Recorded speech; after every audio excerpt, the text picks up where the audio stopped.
Greetings and the best of salutations. Hope all is well with you. Just want to share something with you in regards to where I am, and my also and my experiences and interaction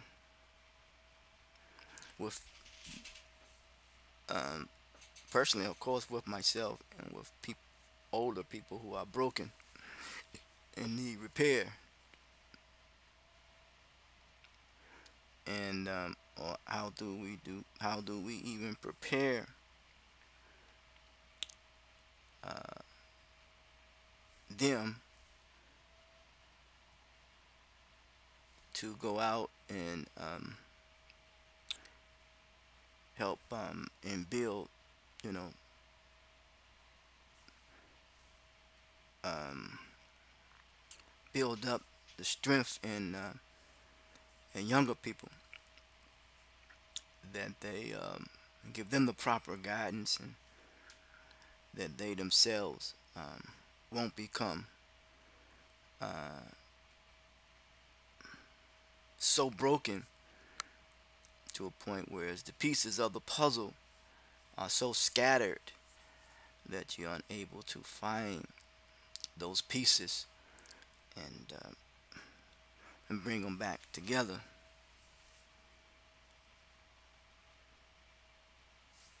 You know, as it said that Humpty Dumpty sat on a wall, had a great fall,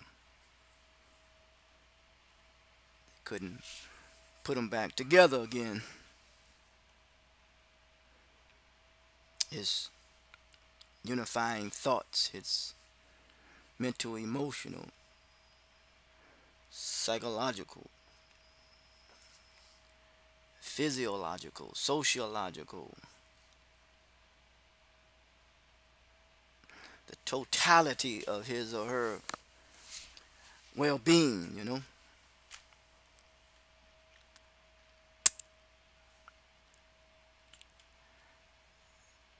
Yes, man, it is very challenging, man, in dealing with, as Gil Scott Heron did a song called Pieces of a Man, you know.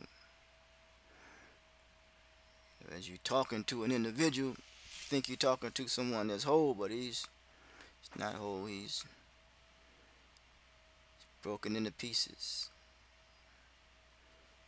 It is easier to build strong children than to repair broken men. In a dialogue in 1855, supposedly, that there's a tribute to the conversation that Frederick Douglass had with a called a slave owner. Definition of slavery: when the entirety of your earnings are exhausted on food and shelter, your labors are no longer viewed as an opportunity for economic advancement, but rather as an act of self-preservation in the real world that's called slavery. Slavery increased the total unhappiness. The slave owner treats the slave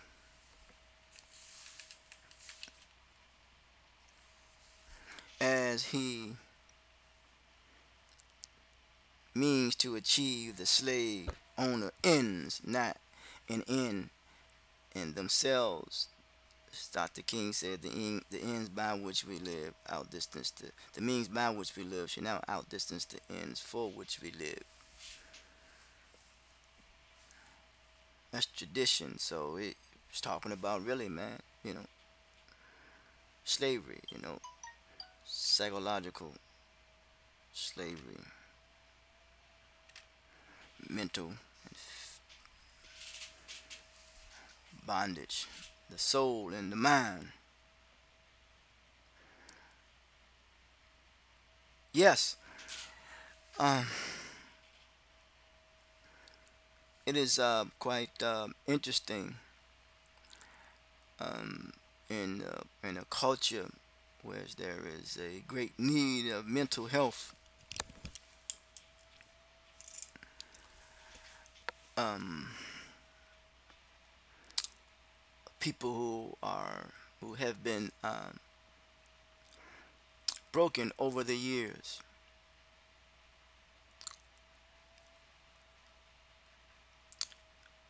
scattered, and they could be mentally scattered,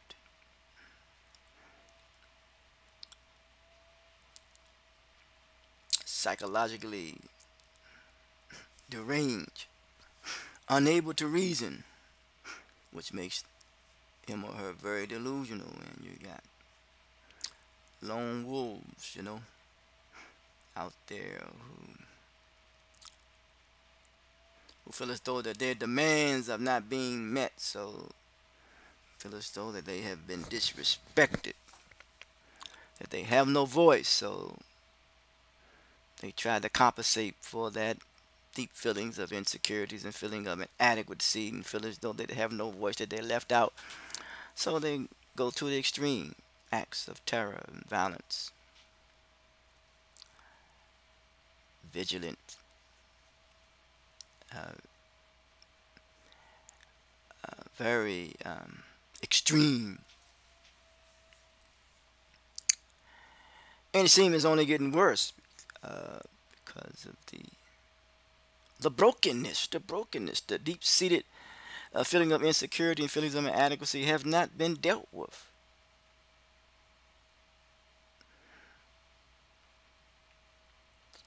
This need for aesthetics, external therapy, as Nina Fuller would say,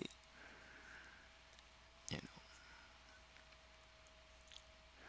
it's done by systematic abuse of a dehumanization process when it comes to one's temperament and temperance, one's attitude about himself and others. Becomes very distorted in one's thinking and very diabolical, very undermining, shady activity. Even when we communicate and interact with one another, there seems to be something that is always, someone is always trying to undermine the other, underhanded activity. You could tell the psychology of one's mentality by what he or she produces. Fraudulent behavior. Promise something that you're unable to come through on. Fake a lakem, someone says.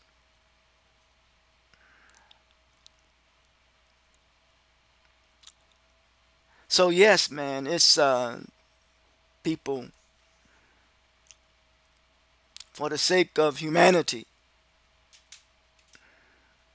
that this fraudulent behavior,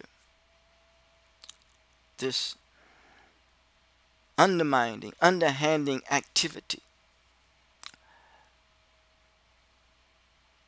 that is being perpetuated and promoted and even pontificated by those who consider themselves to be leaders of society, civilized, I should say, come from the word, okay, civilized citizen in the city.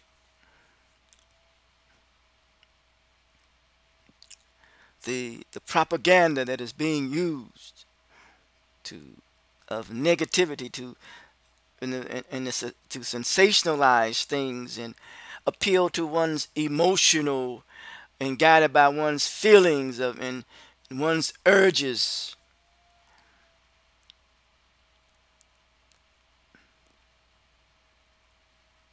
And it's very challenging indeed to try to overcome it if you have not been prepared. As Frederick Douglass say, it is easier to build strong to it is easier to build strong children. You have to start them off young, of giving them the proper discipline that they need, and realize that they are warning signs. Give them the guidance that they need, and then they would take heed of the warning. They realize that there are restraints. We must strengthen one's resolve, as C.O. Lewis would say, I believe it is. Strengthen one's restraint. Be disciplined. And any form of philosophy, ideology, or religion, whatever, the discipline is most important. Start them off at a young age that when you know that when you exceed a speed limit that you will get a ticket, there will be a penalty, there will be some repercussions, because we all have to face the consequences for our actions, whether good or bad.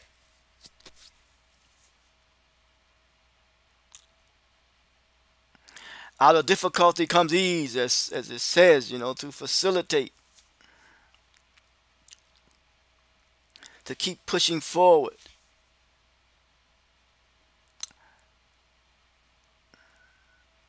In the best of ways.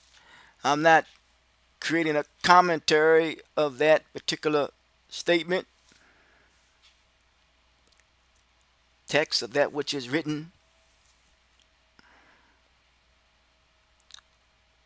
All I'm saying is, man, there is a lot of work that needs to be done when it comes to interacting with not only with the preparing or building the strength or the resolve, and tapping in and having prepare people to tap into the resiliency of their resolve, that they become very resolute, they become very task oriented and solution oriented. They don't be swerving from the left to the right, that they continue to go on the straight path. I mean, going on the upward climb, like the story of the little native boy climbing the mountain. I think I can, I think I can, I think I can. Then he wound up saying, I know I can, I know I can, I know I can. That when they, so that they won't, when they become older, that we, even if they become broken, they won't be as there won't be as many pieces to the puzzle of the glass that have been shattered, the mind that has been shattered, to glue a piece of them together. Their mind, their thoughts, their feelings, their emotions, their attitude, their thoughts, their language, and their activity.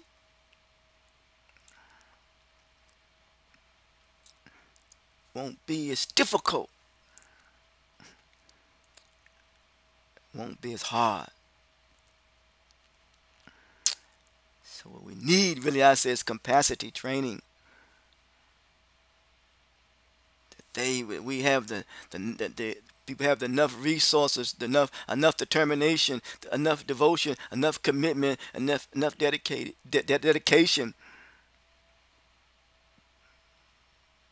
that they get the resources that they need. And the resources will be used to strengthen their resolve.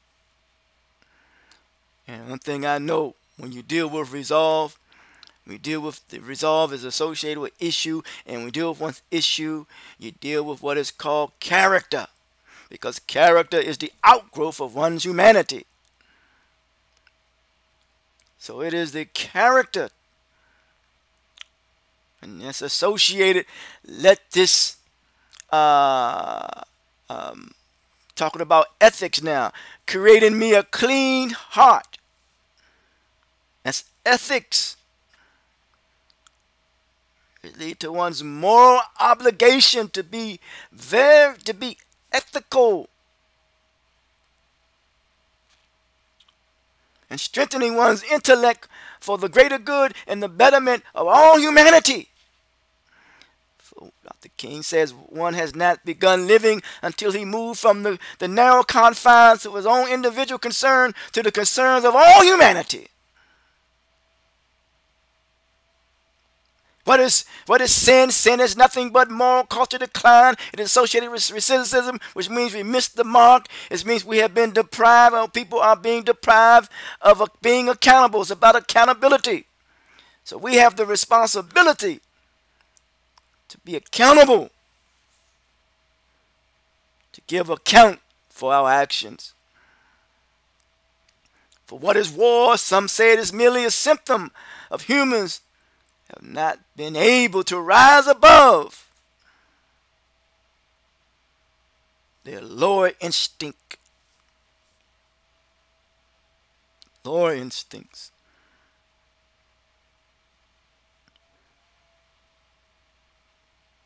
So we must interact with one another in a very civil and humane way.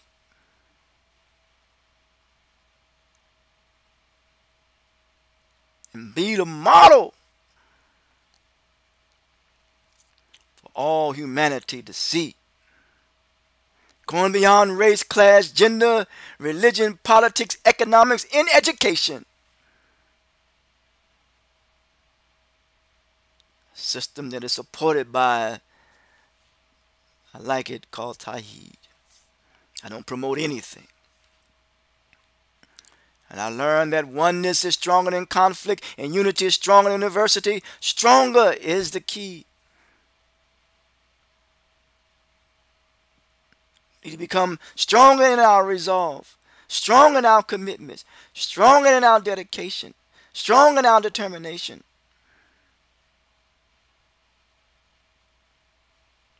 And when it comes to strengthening our restraint, strengthening our resolve, when it comes to not only capacity training, but character,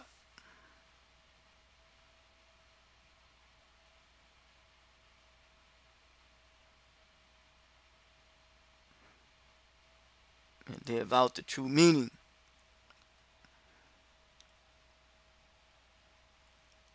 of humanity's creed.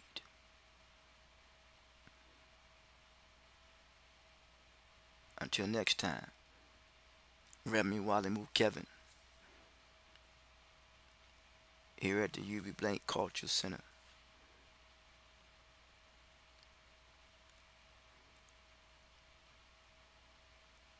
Sharing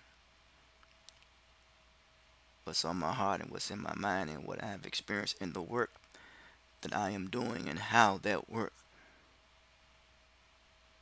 affects me in a manner and way that you can't even imagine, in interacting with old men who are broken, and even young men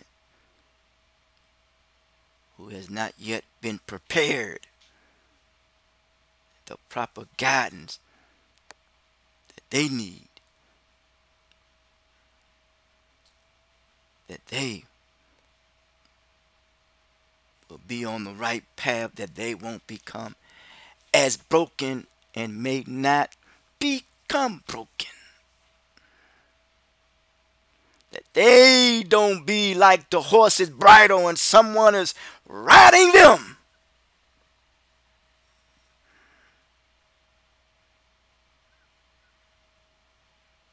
That they are in control of their mind, their thinking, their behavior, and their actions. That the younger people become captain of their own ship and control their own destiny. For the greater good, development one's intellect and bringing out the best when it comes to one's humanity.